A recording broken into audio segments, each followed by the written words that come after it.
on the gas, yeah, I'm on the way now. Move out the way, yeah, it's about to go down. Coming in hot, I ain't finna back down. Won't give it to me, I'll take that crown. Moving and shaking, I'm shaking the ground. Gotta stay ready, I'm ready right now. Welcome, guys, to MoodWave Podcast. This is our podcast opportunity to talk about the creative process, to talk to other creatives, church creatives, just people in marketing or whatever. I'm Tom. This is Caleb. And this is Chandler Ramos. Thanks for being with us, Chandler. Yeah, thank you guys for having me. It's fun to get to hang out with these two guys again. So we are these two guys. You guys are these two guys. So Chandler used to be on our video team. Yeah. We used to be a team together and in a different ministry, in a different life 100 years ago. 100 years ago. Yeah. And we're vampires, so he doesn't show. Sorry. We don't get to see you enough. You have a baby now. Got a baby. I know some things have changed since the last time that we all shot together, but it's been a wild ride of us kind of all three kind of learning the video process and getting to jump in. And I mean, even now we're all still doing it. And so Totally. It's been a fun process. In fact, we just found out tomorrow we're all shooting videos for a wedding company. Same wedding company. Different weddings. Different weddings. Yeah. That's right. And that's just one of the things as a videographer, as a filmmaker, freelance, you're always just doing side hustles and trying to make it work. All the time. And with our thing, with MoodWave, we've kind of happened upon really just this one product. I mean, we can do a lot of things, but this one product of the recap video. And it's great having you, especially for this first episode of MoodWave Podcast, because you were there for like the ground level beginnings of this process. Yeah. What do you remember about building that process? Oh my together? gosh. How much detail do you want me to go into? Not too much. Yeah, the funny ones, not the really sad ones that make us Not cry. when we set the building on fire. Okay, I'll keep that one out. Legal things. Yeah, But keep it legal. yeah. Oh my gosh. I think when we were all in the room, I think the guy that pitched the idea of recaps, his name was Isaac. Great guy. His leadership was awesome. He was before his time. Yeah. And especially Shout out Isaac. Shout out Isaac. And so he pitched the idea to us of trying to do recap videos within a 24-hour window. And I think where our video team was at the time, that just seemed absolutely impossible. And so I think Tom and I had a couple of debriefs, kind of just trying to breathe through a plastic bag and or paper bag and try and calm down and be like, okay, I think we can do this. I had a full-on panic attack. The first panic attack and probably only panic attack and it's in hindsight, you don't always know when you're having a panic attack. Yeah. But in hindsight, I'm like, I think that might have been a panic attack. But it was at the end of one of the nights. So we would do these recap videos and there would be all day events. Yeah. And you'd have shooters out there shooting. And this is before Caleb, your time. Yeah. So thankfully you got to enter into kind of like a less stress version of it. Yeah. It had, like you said before, it had the bones and the muscles, just not the skin on it. just not the skin on it. Nope. So it was terrifying to look at. Yeah. It was Scared small children. constantly in pain. Yeah. Begging us to kill it. We're talking about the process. Anyways, so I remember it was we would switch off editing roles. So one night I would be the editor, and the next night you would be the editor. Yeah. And our job was to create this beautiful, stunning, cinematic, capture the heart of what happened, so we could play it as people are driving home from the event and say, whoa, that's me worshiping Jesus in slow motion with a really sick song behind it and a awesome transition. And how did they do that? Like, we wanted to create that. How is that possible? Like, the heart behind it being you miss so many Sunday services. People have life going on. Yeah. People have families. Sometimes you're out on a business trip. You're not able to be there. Right. And so if you're missing a series or something that, you wanted to keep up with, these were great videos to kind of just be a 1 minute, here's what happened. Right. If you want to go more depth, then you've got kind of like when you're watching Netflix. Exactly. Show, Yeah. Whatever. Maybe you haven't been to see it in a while. Yeah. Or it's a weekly release. Then you go to YouTube. I usually do, and watch that recap. Yeah. Get me up to speed. Okay, cool. Yeah. Kind of like a little highlight reel. Yeah. Definitely. So that one particular night, I had not prepared to be an editor because you were editing. And at the very last moment, our boss had an idea of, you know what, we could actually create a second video. We have enough, and I've got this script, and it'll serve this goal. And let's find a quiet room, and we'll do the voiceover, and we can do the B-roll. And I was like, okay, yeah. Oh, yeah. And my nature at that moment was I just wanted to always be all in. Like, yes, we're going to do this. And that got me in a lot of trouble because like we get to the point and I'm sitting there and the screen's going blurry. I don't know if have you guys ever had that? Like Started hearing voices in your head. Just and the term that I figured out that it is decision fatigue. So yeah, I think those early days, because if I'm remembering the event right that you're talking about, it was just a totally new process for us. And so jumping into the editing bay and trying to figure out the decisions, right? Figuring out what was necessary for this recap to be done by, I think we were there until the last minute of that 24-hour window. Wow. And so trying to figure out what do people need to see in this window. And so it was definitely a difficult process of learning how to get there quickly and make it a smooth running machine.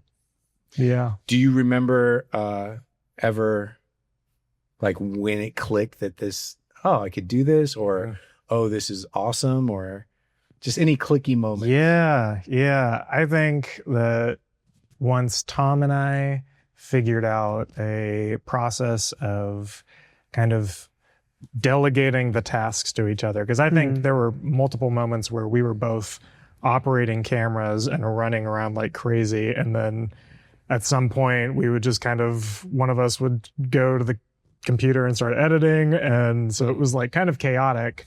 So we ended up delegating. I think at the end it was one of us would be grabbing more of the cinematic B-roll while the other person would just be pulling cards with the quotes, listening to the message, pulling those cards, getting the quotes, and then that would kind of add the base story to the video while the other person was able to kind of get the more cinematic footage to kind of add to the story that was being built. Yeah.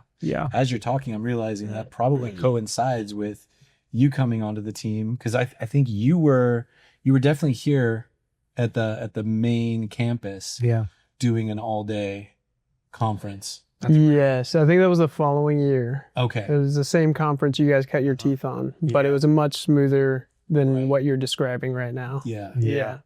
But no, I think you described it very well, the process of it. Yeah. What do you think was one of the wildest kind of behind the scenes, or maybe the funniest behind the scenes moment that happened while you were in the process of creating this structure we're talking about? Oh man. I think probably the wildest part about it was just trying, because I think any time that you take on a new process, or any time that you're like faced with this challenge that you've never really worked out before, there's the initial panic of, I don't even know what the first step should be. And so I remember Tom and I in those early days, and even I think you were a part of the team when we started doing the more of the worship focused recaps. That was a new process that we had never done.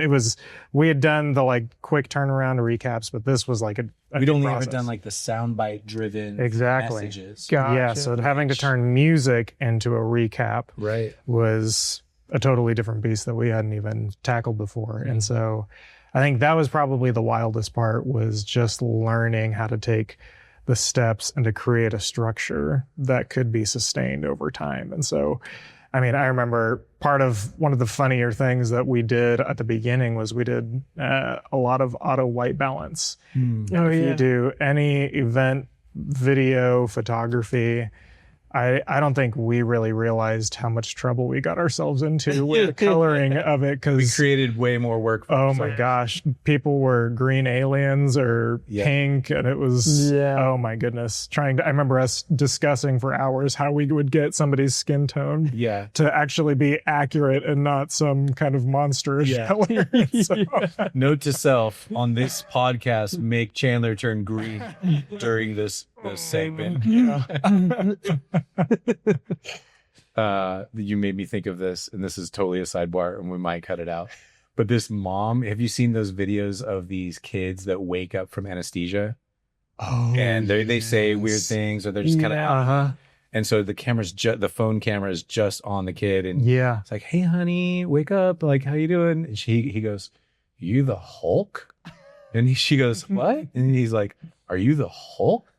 And they're like, hi Hulk. Like, what are you saying, honey? Hi Hulk. And then she goes, remember mommy told you that anesthesia would make you feel a little bit weird? And then the camera turns and she's got a Hulk mask. That's awesome. That's awesome. The slow reveal. That's pretty. It's like, oh my gosh. It's like terrible and hilarious. And kind of amazing at the same time. Oh my gosh. So you can take advantage. Yeah. Be that kind of a mom. Yeah. You have kids. Yeah. We're giving advice. That's right. Yeah. This is a parenting podcast. Yeah. I'm gonna get out of here. You stick around, buddy. Okay. All right. All right. Yeah. And then Caleb, you coming around and you added to the process as not a video guy. You weren't really a video guy coming in. I remember in your interview process, you were like, I really want to make, at that point, you were fascinated by really good movie trailers. Mm-hmm. And like, I want to make these epic videos that are like movie trailers. And I was like, that's kind of what we do. Yeah. You know? Yeah. They're short and they're hype. And a lot less explosions, but basically there. Notice all your videos had explosions. I tried to sneak them in. It didn't work. Oh, that makes sense. It didn't work. Yeah. Always those horn rises, like from Inception. I know. Tried to put them in there subtly, but didn't work. Just slowly clicking them down, just a little bit subtler. So. In the very background of the video is an Inception horn. Get rid of the horn rises, and you're faster than just get rid of those. I hated. You heard those? That was basically all you did. No, but it was perfect because I came on wanting to learn how to make cinematic videos. And in order to do the new process, which was making cinematic videos with no sound bites behind them, we had to pull a lot on both of your backgrounds in regards to storytelling and like walking us through, what makes a good story when you don't have somebody telling you what it is, when you're just showing somebody something. And so I feel like you were pivotal in the creation of that side of it. It was just, you're so deep into the narrative of why a story should, or how a story should be told. So it was cool because we had the guy who went to college for making things beautiful. We had the person with a passion for it who came in and wanted to learn, and we had the guy who could take all of that jumble together and make a story out of it. So it was like, I don't know, it was kind of an amazing team that just happened. Which is nice. And then Chandler, you brought that story element too. I remember trying to get some of you're talking about those worship videos, just driven by worship, trying to get some of mine past your desk for approval, because we approve each other's work. And we're like, what about this? And it's just beginning and you're like, what about the middle? I'm like, oh, there's some stuff in there. It requires some stitching and some audio and some extra work to have that build and resolve itself, even just in music. I can do the storytelling if it's visual and if there's someone saying a message. I'm like, okay, that B-roll validates what he said. I'm going to show it here. That I love to do. But the story element of just intensity or emotion, or really the music, the build up I was like, all right, I'll go re-edit this. And I'll say even then, because that was a hard process of learning, how do we tell a story through music. And I think it's easy to listen to a whole song and see, okay, this is telling a story. Yeah. But when we had the 60-second guidelines of going, most of these worship songs don't fall within 60 seconds. And the way they're singing them is usually 14 minutes. 14 minutes. So how do we condense that? And I would say even Caleb, he brought a lot of audio kind of experience into the mix, and no pun intended. Nice. Very nice. But he added a lot of skill to that I think that we leaned on, because I had a little bit of like the story of like, I think this should have a story, but also I don't even know how to get there. So Caleb, what's a way that we can kind of stitch some of these pieces from 2 minutes in the song to 8 minutes in the song? How do we make it sound like they happen side by side? And he had a pretty influential role in having that happen. Later on, after you had moseyed, I was trying to get something past his approval desk. And I was taking what I learned from you. I'm like, okay, stitch it together. Now it's got a beginning, middle, end is a story. And I'd bring it to your desk, and you're like, okay, but that might be on beat, but that's not the one. I'm like, oh, the one you say. And then, of course, having you just do it for me was always the most expedient. Sometimes that's what it takes. It's like, all right, I stink at this. Can you do it? Yeah, you got to lean on each other for sure. Because there were times, I think, before I tell the story, I think you set a different standard when it came to the videos we put out. Like it was like me and Tom Tom was better than me, and probably still is at the storytelling part, but we would put together these videos and be so excited about them. And we would hand them to Chandler and be like, dude, check it out. Like, just hit the green button and let me push this past. Like, I know it's amazing. This too? Yeah, isn't this fantastic? And you're like, you'd hit the space bar. Exactly. It was a grenade. Oh, man. But there were times where, like, I would get a video back from you, and you would talk about the color, specifically the color of my videos. And it was something that you were so adamant about. And I was like, it doesn't matter that much. And then you would come over to my desk and I would be like, okay, show me. And by the time we were done with the video, it looked like a completely different video. It was beautiful.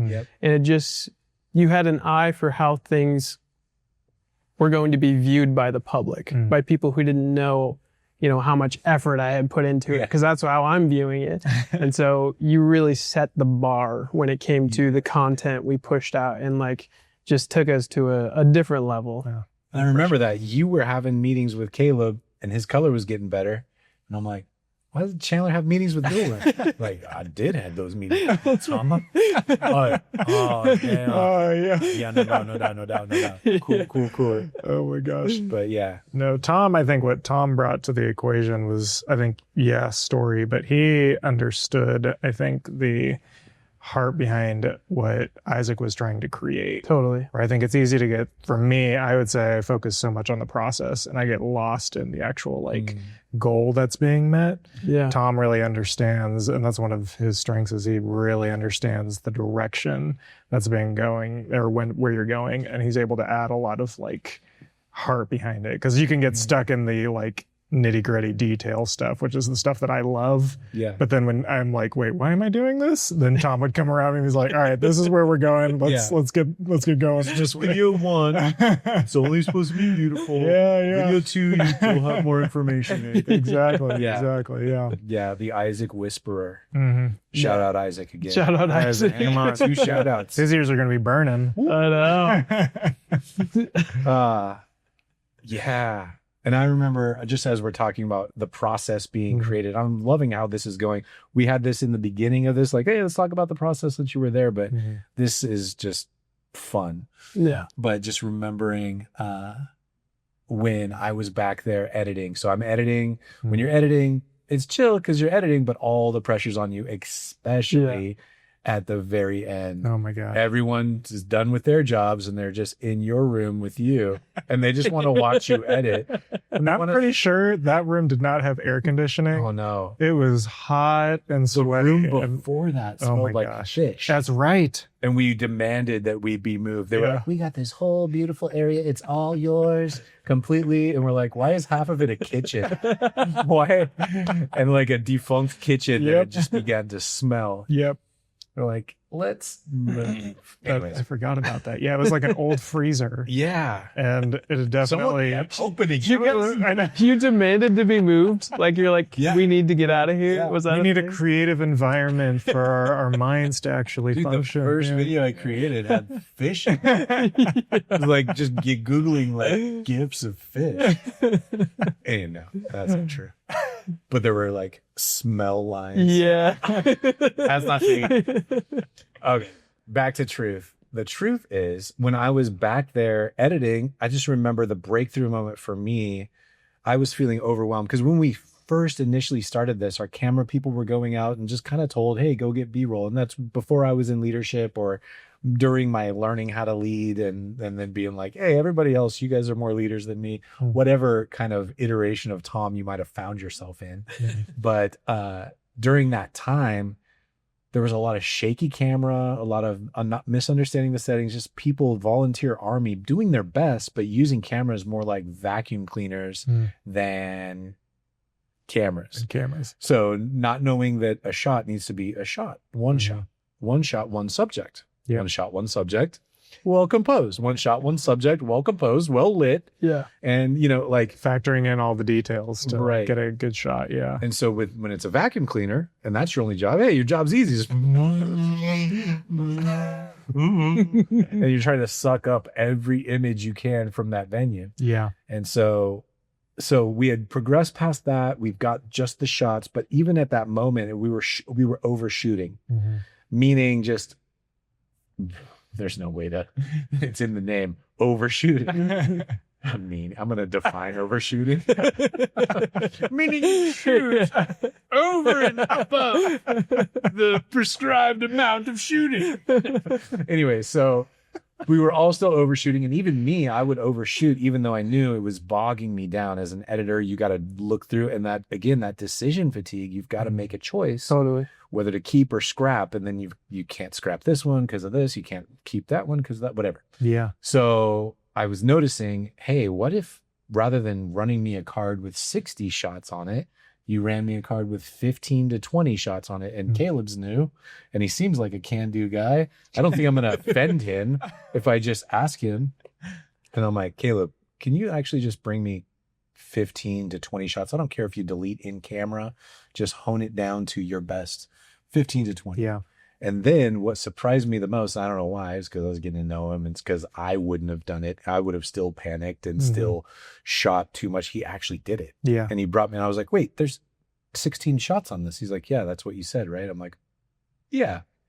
And then come to find out they're wonderful shots. You would hone down like they were all great. And then they all plugged in fast. I just remember getting that video done so fast. Yeah. And we have one more session, which means one more preaching, one more worship. So that's a set of maybe 4 to 5 or 6 worshipful people, maybe 2 or 3 people paying attention and looking at what's going on so we can have reaction shots. And then the cam A, which is the actual speaker speaking in real time, not slow motion, so we can anchor kind of the audience in the experience of the video. So they're not in floaty la land. Yeah. The whole time they actually have lip synced movement of this was what was happening at the event. So I know I just need one good sound clip. Yeah. I know I need 4 or 5 shots, and I know I've got an effective crew that's out there getting them. And I've got literally like, I don't know, 20 seconds of the video unfinished of this 2-minute video. Yeah. And I'm chilling, and I've got to wait because you're not going to have those cards back to me for an hour and a half. So I remember that walk. I just walked around the campus like the whole time. I was just telling anybody who would listen, who cared, I'm like, this process is so amazing. Not only is it the bomb, but it's easy to do. Yeah. It made it a lot smoother to kind of like, because I think one of my favorite quotes from Werner Herzog, and is like, you have to say the accent. I was about to say, I don't think I could do the accent. I'm going to butcher the quote alone. Is it about the insane penguin? No, but he says I think he said, one of the saddest things I hear new filmmakers telling me is they're like, I've got 185 gigabytes of footage, and they're like bragging. And he would say, we're not trash. Oh, I'm going to butcher the accent. I'm not even going to try. We're not trash. We're not trash collectors. We're not trash collectors. We're artists. And that was kind of the process of trying to figure out Totally. how to sift through, because we were learning what stuff don't I need in this process and what does tell the story accurately. And so once we figured that out, it was like, we can do this. Like we can totally do this. Yeah. It was a lot of fun. In your estimation, what was the next step after we kind of nailed down the process? Like, what was the one detail we had to keep going back to as a video team? Man. I mean, one of the things that I love about video is that the deeper you get into it, it's kind of like any skill or anything that you kind of are trying to learn. Music is a great one for this. The deeper you get into it, the more that you can kind of start to develop it even deeper. And so I think we were starting with coloring. Coloring was like a huge thing that I was trying to learn within year jumping onto the team. So it was like a huge like focus on color. How do we get this accurate? How do we not make people pink? And but you can easily jump into, I think we were trying to get higher quality audio. And so we started connecting into the soundboard whenever there was worship going on. And so there was a lot of kind of like steps in the process. And even to this day, I feel like there's continual things that like, if we were to stick with it, and you guys are, there's still more to be developed and grown in that area that just kind of enhances and kind of brings people into the moment of that video even more. And so I think that a lot of the processes that we were going through are just kind of building in that direction. So Totally. yeah. Always something to work on. Always something to work on. Yes. Yeah. I agree. Yeah. That's awesome. And I developed a saying for a while where it was like, it's not even a saying, but it was like, the more I press the done button, the better I get. Like I have to finish a project. I have to get to the end of it and then go from there. And these small recap videos actually provided, because they're quick turnaround, because they're meant to be done. Like it helps you to focus on getting them done. And then you're not bragging about having so much footage to Werner Herzog. Too many emails, Tony. Too many emails. The penguins are insane. Anyways. He's a wild guy. Shout out Werner. Shout out Werner. He's going to love that. Yeah. Is there one time that you can remember that you just totally biffed it on a really important shoot? Absolutely. And it would be recently. I think that it was back in July. So we had, I work for a church out in Lee Summit, and we had a commercial that we were going to be promoting on Hulu, on Prime, and Paramount Plus in that county. And so it's probably one of the larger projects that our church had worked on since I had been there. And so we had some people that we hired on to kind of like help us through the process and figure things out. We hired some actors. So it was not a massive production, but it was a larger production than we were normally used to. And so one of those people that we were reaching out to was Caleb to like come and help be audio and kind of a PA on set and help get our coffees and everything. And is this why you asked that question? Because you know. I do know a little bit about this story. Yeah. And so we asked him to help, and one of the things that we ended up falling behind right off the bat on schedule. So we were behind the ball. Lighting was an important part of this set because we were utilizing sunrise, and so we're just like Hulu logo is the Hulu logo breathing down our neck. It's rising with the sun. And so while we're getting that set up, the actors were getting makeup on. Yeah. And we just needed to get them mic'd as soon as we possibly could. And so Caleb was like, hey, how do we mic these people? How do we mic them? It's different than you would mic on like a podcast or like a traditional set. You can't hang a boom over them. Yeah. And so we needed everybody laved in a way that you couldn't tell that there was even a lav on them. Right. And so I was like, all right, Caleb, so here's how you lav. You need to make a football with a gaff tape and, blah, blah, blah, blah, blah. And we go over to the actors, and I don't know what happened. You blacked out. I blacked out. There's nothing else to be said, but I blacked out. Not really. And I was, the editor was going through the audio And there was one character that needed to be like, he was trying to grab an audio clip of this character. And all you hear is,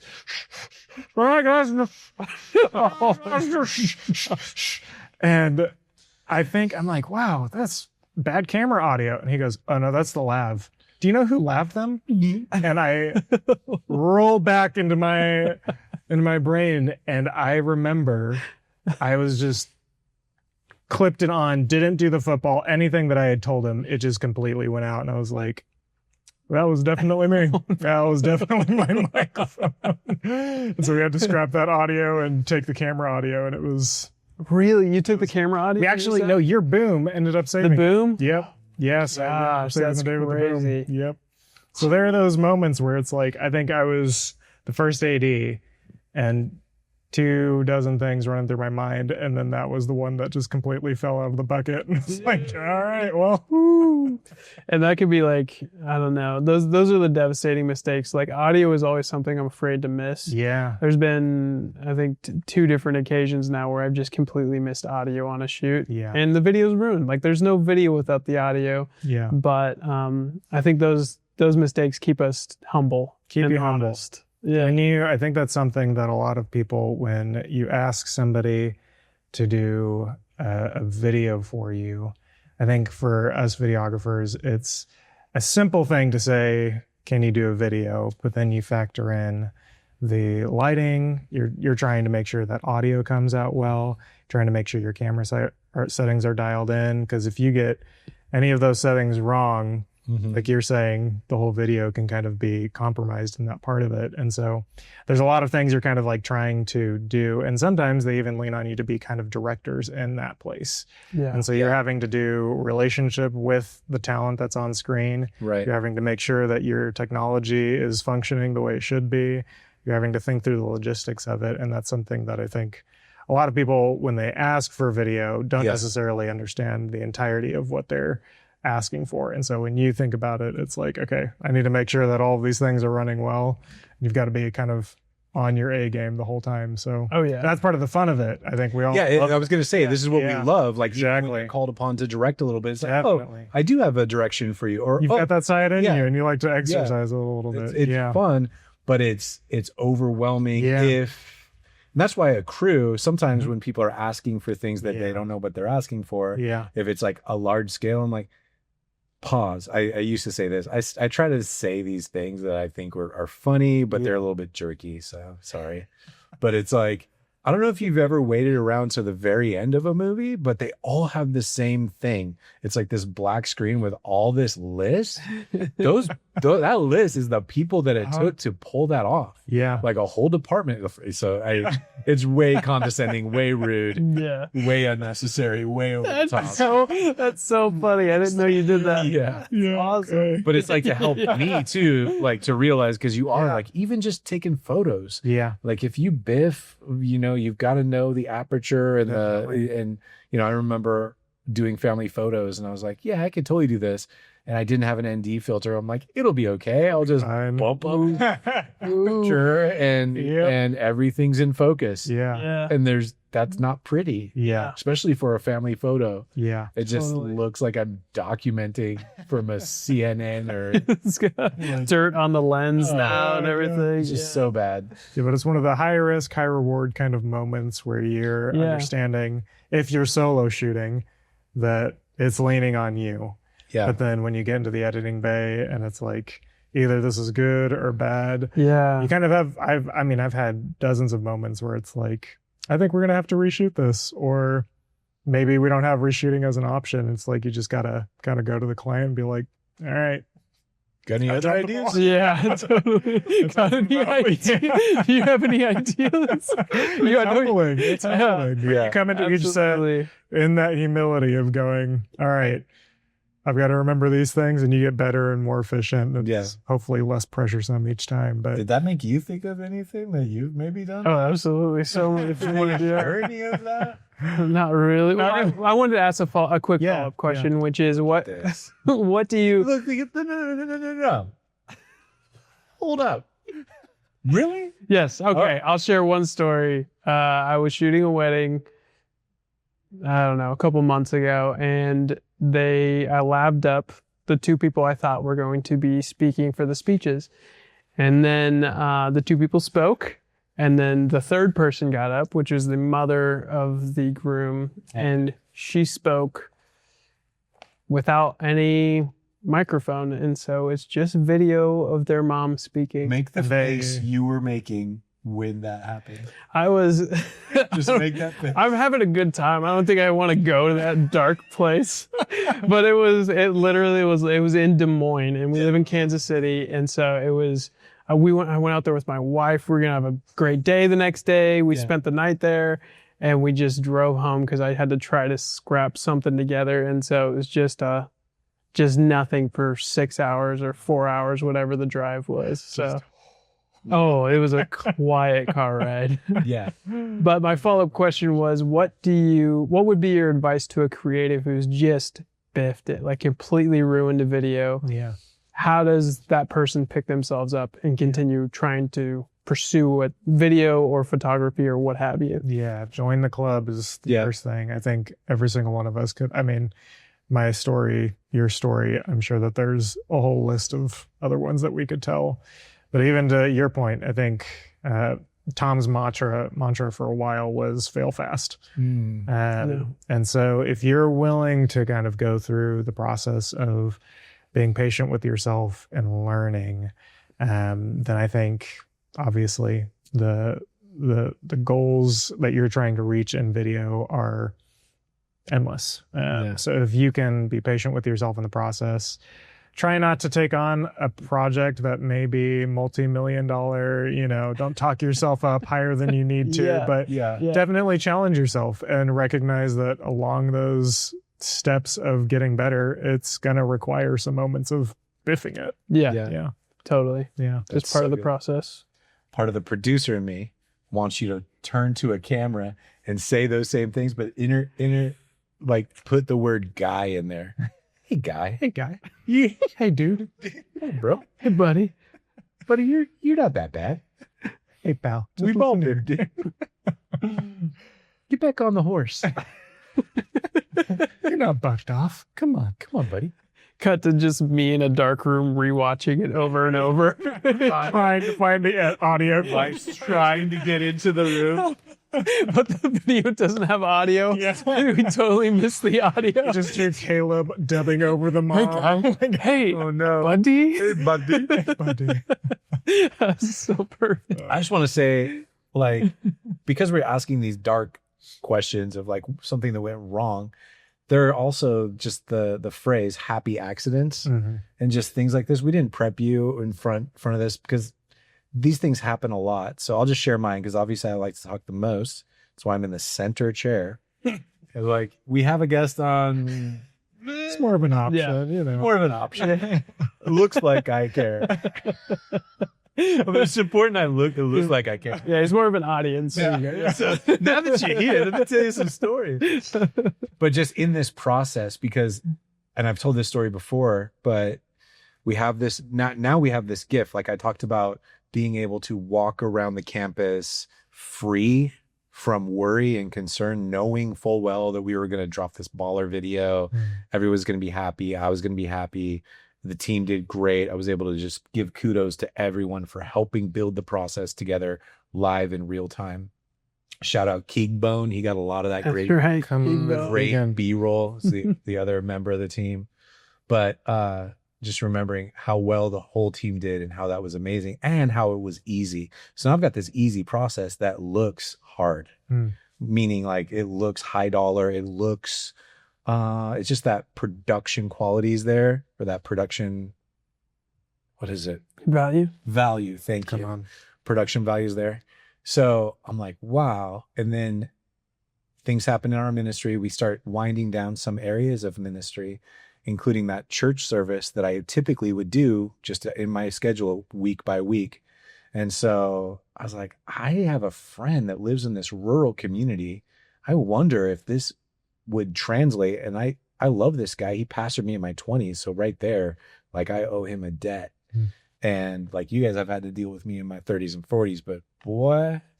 Anyways, so sorry. I was just dork. But anyways, so I'm like, I got to go down there and just give this gift to him and his community. Like, I just want to showcase them.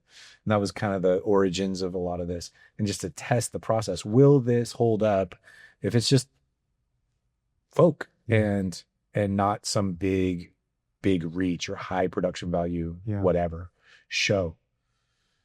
I don't mean to be any side of anything. Yeah. Love the church, all expressions for sure. Yeah. So I go down there and I'm looking for what we've been trained to look for, which is the demographic of young adults, and young adults, ethnic young adults. Like, we're trying to create an avatar of the audience, and so they can see themselves in the place. So I'm like, okay, there's 2, Yeah. And so, and then interviewing them, and I'm like, okay, this is not what I'm used to. It's just different. Yeah. And so I'm like, okay, just doing the math all on my own. I've got my daughter doing Cam A, but like just doing the numbers, and I'm like, okay, I got to finish this video. I need something. And then emerges from the mist this woman, this beautiful woman, seasoned in the Lord, steps up, not my typical demographic, quote unquote. And she's like, is it time for my interview? And I'm like, sure. So we turn on the light, turn on the camera, and she unpacks like the heart of the church, the community. She takes elements of what Chris, the pastor, had been preaching on that I knew was going to be in the video, and she ties it all together with a bow and just finishes my video. And I was like, oh. So I'm stunned by, in cinematic things we're looking for as we hunt and as we fish for these images, like to see real beauty and touch the heart of a community and be surprised. Yeah. And so that spurred me on to be like, wow, there's beauty out there. Let's go shoot every church everywhere all at once. Mm-hmm. This is the name of the documentary film. Every church, all at once. Oh my gosh. So what do you love, or what are you inspired by when you shoot or when you interact with and you create stories for the body of Christ? Yeah. Just kind of, that's more in that realm of like the arts. We've got this heavenly creator. Yeah. We've got this made in his image. We've got images we're making with our craft. And so where's that conversation with Chandler? Yeah, no. I think that's one of the most impactful parts of getting to do video for the church is I think you get to blend those two realities of you're trying to create art, something that's beautiful, but then also trying to capture the moment accurately, especially when we're talking about event style videography. Those are kind of like, we're trying to capture a moment that can be felt like as if you're back there. Right. And so when it comes to trying to get a pretty wide audience, the church has a pretty wide audience you're trying to reach, whether that's young adult or you're trying to also speak to the people that have been there for 25, 30 years, or even just teenagers. How do we make this a story that can be felt across all ages? And so you're constantly trying to think, what can I do to make this beautiful without taking away from that experience? And I think one of the most powerful ways that those can kind of be brought together is you're focused on the art, but then watching the Lord do the rest of the kind of the storytelling, so to speak. And so when you get to capture a moment like that lady coming and speaking, that's one of those moments where you start to see, man, this woman has been impacted by the gospel. And when she speaks, this is something that people can listen to and hear that she's not just reading off a script going, come to this church because Jesus is here. And you're actually hearing the impact of the gospel on that woman. And I think when people watch recaps of the church, or they're just listening into a sermon, they're reaching for that touch from the Lord in a way that they may not have been able to be there in person, but we get to try our best to try and bring them into that experience. And so when you capture those moments, I mean, I've sat behind the camera multiple times, and it's a good thing it wasn't on me, because they would just see a sobbing wet mess of Chandler just being touched by these people experiencing the gospel for themselves. So, Wow. yeah. Wow. Beautiful. That's huge. Oh, let me look at a question. Fun rapid fire. Yeah, let's see. Feels like we've been here for a We've while. been here for like 50 minutes. That's great. Yeah, let's About 5 minutes, but so. Oh, did you hit record? Sorry. Okay. Eating a biff. Yep. Wasn't that funny? No. So at the end here, we like to do a couple rapid fire questions for our Great. guests. So Do it. just real quick, what's your favorite lens for recap days and why? I'm going to have to go with an 85 millimeter. That is my go-to lens. Come on. Can we hear it out? Yeah. Let's go. The bokeh. I love the depth of field from it. If you can get a prime lens, you can Prime get lens? prime lens. How low do we go on average? I mean, as low as possible, but I think at the lowest 85 mil that I've shot on, it's probably gone to a 1.8. And Oh, so, yeah, that's oh, perfect. really? yeah. That's perfect. I'm So, gonna get you on that I know. 1.4 jam, dude. oh, 1.4. Oh, yeah. Come on. Yeah. So we go. Oh my gosh. Yeah. So And if then we can 1.2 is even better. 1.2, getting even lower. Yes. Oh my gosh. So 85 mil. Yeah. 85 mil. 85 and why? mil? I think the imaging, especially with a prime, you get some very crisp, concentrated colors and imagery there that I think in other lenses, you can kind of lose that a little. But 85 mil, at least for my eyes, partially I'm biased because that was like what I started taking photos on. Yeah. And so that's just Chandler sitting in his comfort zone, like, oh, I know that I can get something good out of this 85 millimeter. You hand me a 50 and I'm like, okay, I can get there. Yeah. But 85 mil is straight up my comfort zone. So I love that lens. Love Hand it. you a 35 and sweat. Hand me a 35 and I'm going to be looking at it like you just gave me something in Chinese. And so, yeah. And are you handheld or are you on a gimbal? I love a gimbal. Yep. Yeah, I think that was what we kind of started shooting on Yeah. to this day. If I can shoot on a gimbal, I will. Will my back be hurting afterwards? 100%. Absolutely. And I love the pain. Love the pain. Amen. Yep. All right, next one. You want Worst shoot day meal that you've ever had? I can't say that I've had a horrible shoot day meal. Yeah, it's kind of like if there's a shoot day and There's a food, shoot day. like hello. That's true. Then it's great. There's food. Yeah. It's great. I would say probably the worst shoot day meal is mostly just because it's overused, and that would be pizza. Pizza. And if you catch me on the right day, I'm grabbing 5 slices of that pizza. Yeah. But you catch me Even if on- you know what it's gonna do. Exactly. I'll be sleeping on that set and tired, but I will be dreaming of that pizza the rest of the day. So Yeah. yeah, Well, pizza. what's your go-to snack that you bring though? Do you have one? RX bars. RX bars? Yeah, that's Yep. clutch. Just Yeah. nice enough, tides you over, doesn't make you feel sick afterwards. So Yeah, I feel that. yep. So real quick, Yeah. I know these are the rapid fire. No, you're good. Still, I get to talk. Yeah. This is reminding me of this story, and it probably won't make it because it's so weird. But this lady, Carrie, shout out Carrie, Come on. she would always didn't matter what we were shooting, she would bring Yeah. crafty and she would bring grapes. You remember She was the best. all this food, and I've got 5 kids, so a lot of times at the end of the shoot, be like, Tom, take it all home to your. I'm like, all right.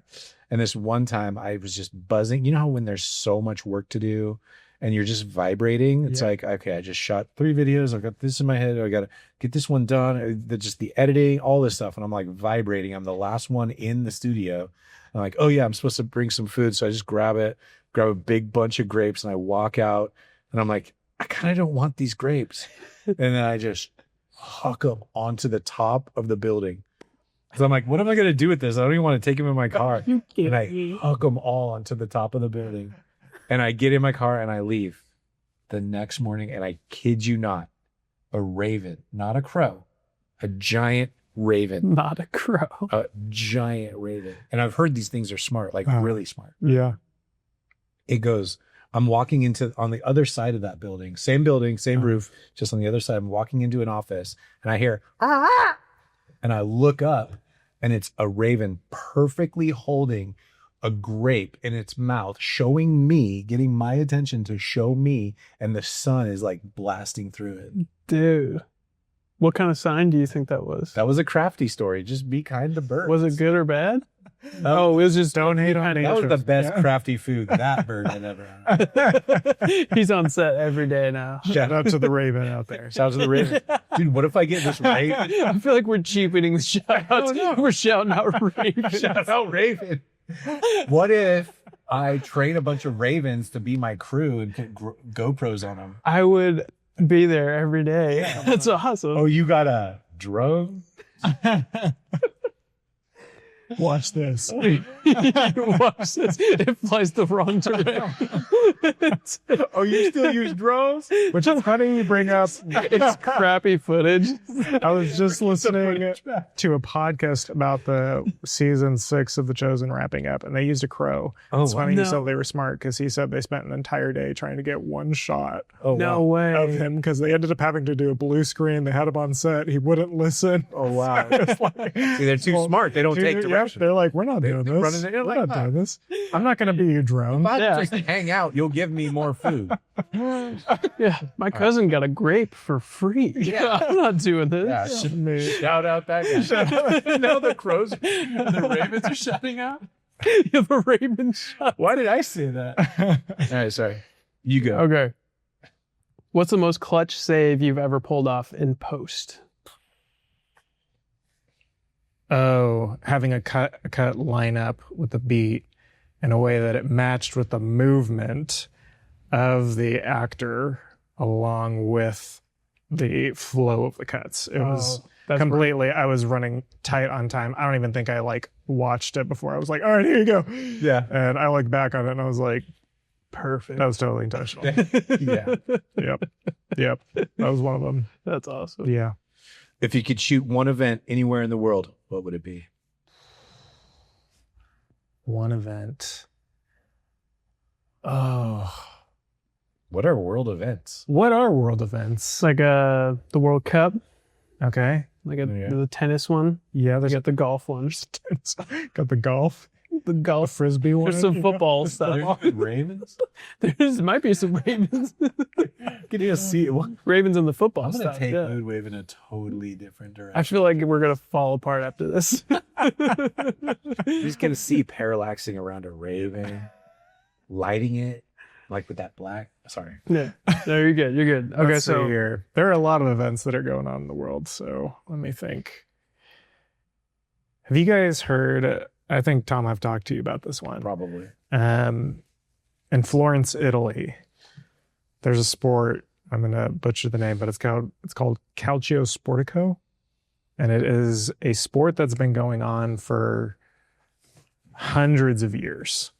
That was created when Florence was under siege, and in an act of protest to the people that had laid Florence under siege, they created this wild sport where it's a blend of just all-out brawling and trying to get a ball into a goal. no way. And so it is easily one of the most wild sports I've ever seen played out, and you can only play in it if you're from one of the 4 districts in Florence. What? And so they've got these 4 teams, and I think it's every year, every other year where they host it, and it's just 32 guys literally full on brawling it out just to get a ball across the goal. And then they just go back to their normal lives. Most of them are like, just like mailman. You'll see a guy in the bakery or like, you a know, black guy. yeah, black guy. And it's like, oh, you were in Calcio Sportico this last Saturday, right? Yeah. He had a black eye. Yes. Yeah. Black. Because you already said there's a baker, there's an accountant. Good there's- clarification. Good clarification. That would probably be my event. I would probably not survive, but I would love to. Okay. I would love to capture that event. It's a whole city gathering around it. It's Yeah. a whole celebration. Yeah. Sounds so fun. like a crazy version of rugby. Exactly. Okay. Yeah. Think about rugby except fist fighting. So yeah. Nice. Yeah. I gotta look this up. Yeah.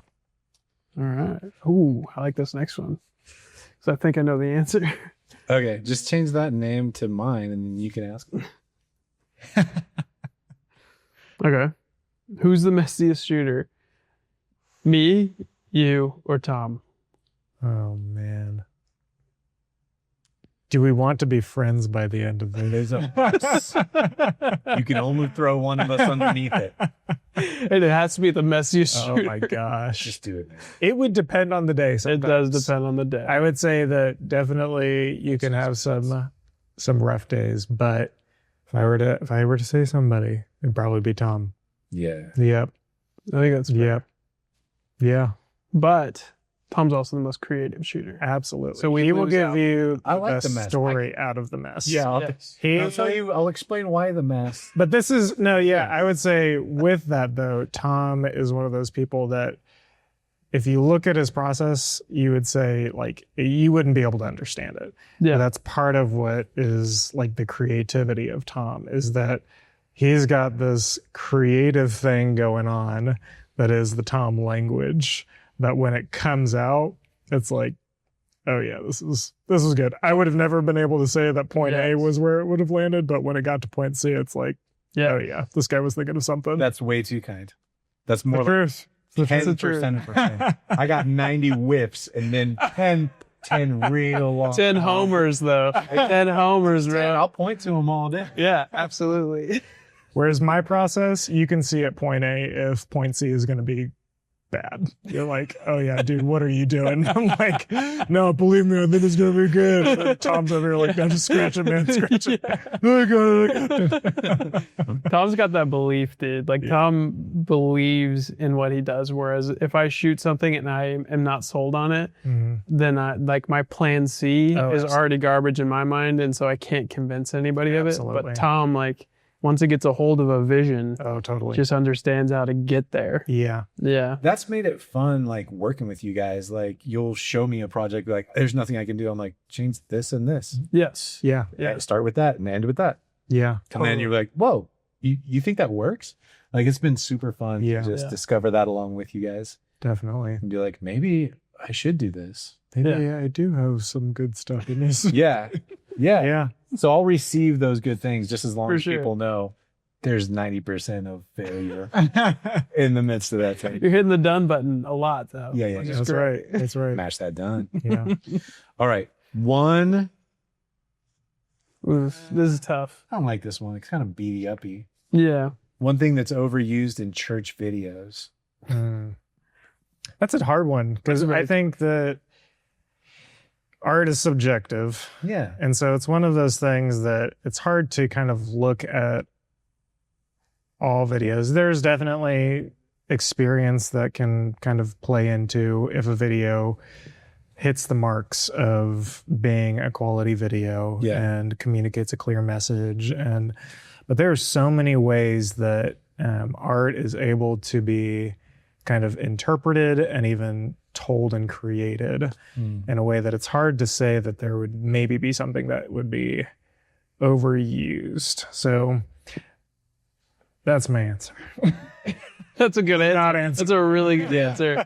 So yeah, I feel like apologizing for the question even. It's like, it's a safe answer, but it's the right answer. Yeah. You know, we shouldn't be picking apart the church. Right. Don't be that guy. Don't be that Yeah, guy. totally. Yeah, we may do this on this podcast, even if we ever critique the community or critique videos, we want it to kind of be our own. Or maybe Chandler, since you're a creator and you're here right now, if you want to, we could just go through even more of the process of what it takes to critique a video and make sure it's on point, on goal, on message for the intended audience, and it's all the marks that you're going for. So yeah, that would be fun to do. It would be, because we're gonna have to do another podcast. I guess so. Or extend this one to be a 3-hour one. Yeah. Hey, the director, how late can you be at?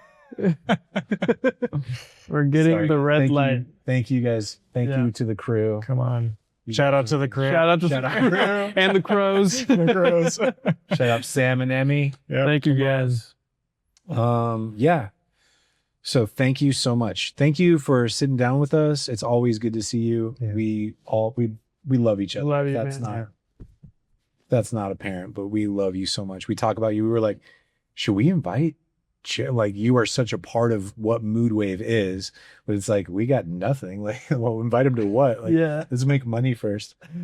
Sorry, but you always, as much as you want to be a part of this, this was way too much fun. Yeah, and so and thank you for continuing on in video and continuing on just strengthening the video community, or just wherever you go. I just know it's awesome to have your press for excellence and your heart behind what you do, and just your kindness. Like, that's one thing we didn't talk about, but just like your kindness to everybody that's on the crew together. Like, you really knit people together and make it feel like a family, whether it's pranks in the office or just remembering birthdays or bringing your dog in. But all the fun I just remember having, and just that father's heart that you had long before you had your first baby. You got a baby now. Got a baby. Shout out, baby. Shout out, baby. So, baby, if I could say one thing about Chandler, it's that he's a good man. Yeah. I remember coming home from working with both of you for the first couple months, and I remember telling her, like, yeah, Tom loves to tell stories. He loves to be funny. Like, and then Chandler, like, he's excellent at what he does. He's a good man. He's a very good man. And that has been consistent through years of just us being friends. It's been every time I come home from hanging out with you, she's like, how was it? And I was like, man, he's just a good guy. Like, I mean, he has hardly any skills, but he's amazing. No, I'm just kidding. I had to feed Just kidding. That resume is empty. He's going nowhere, but he's a good guy. No, I just could not tell enough people of your character. Yeah. So thank you for coming on, man. We appreciate you, and it was a ton of fun. Thank you guys for having me. It's a privilege to be one of the first ones that you guys are bringing onto this podcast. Absolutely. Yeah, Very first hopefully it's one. usable. Yeah. Yeah. Cut it. Cut it. What if there's a Biff? There cannot be a Biff. So thank you guys all for watching. Thank you for enjoying the content along with us. If you stayed this long, God bless you. We want to build more of a community. We want comments in the comment section. We want just to hear your stories. What's the craziest thing? Any of these questions? What's your favorite lens? It doesn't matter what, but we want to have more conversations and learn more about the body, because we're in this place as experts, but we're learning, and we want to open the doors wide to the wider community of experts and create something of a community. And so just know, if you have something you want to share or a question you want to ask, we are totally down to answer it and to listen to your stories. Absolutely. And is there anything you'd like to plug? No. All right. No website. Instagram. Look at me on LinkedIn. Yeah.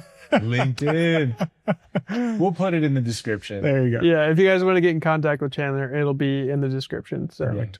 Sounds good. Or just reach out in the comment section and ask. That's true. We'll get to you one way or another. Yeah, I'm going to get my phone blown up here in the next week. Absolutely. So, All four people. All four Dude, people. it's going to be crazy. Yeah, man. What do they call ourselves? Kind of like the beehive of like Queen Bee. Like, what are our fans called? Oh, our fans? The Moodies. The Moodies. The Moodies yeah. is dope. Oh, Come That's on. on the spot, All right. too. Be a Moody. Shout out to the Moodies. Be a Moody. Thank you, crew. Shout out to the Moodies. The crew is being so patient with us. Thank you, They're like, crew. when are you going to Land the plane. I'm used to being behind the cameras, you guys. All right, Lord, thank you for all these. Why am I praying? Okay. Thumbs up. Thanks for watching. Yeah, foot on the gas, yeah, I'm on the way down. Move out the way, yeah, it's about to go down. Coming in hot, I ain't finna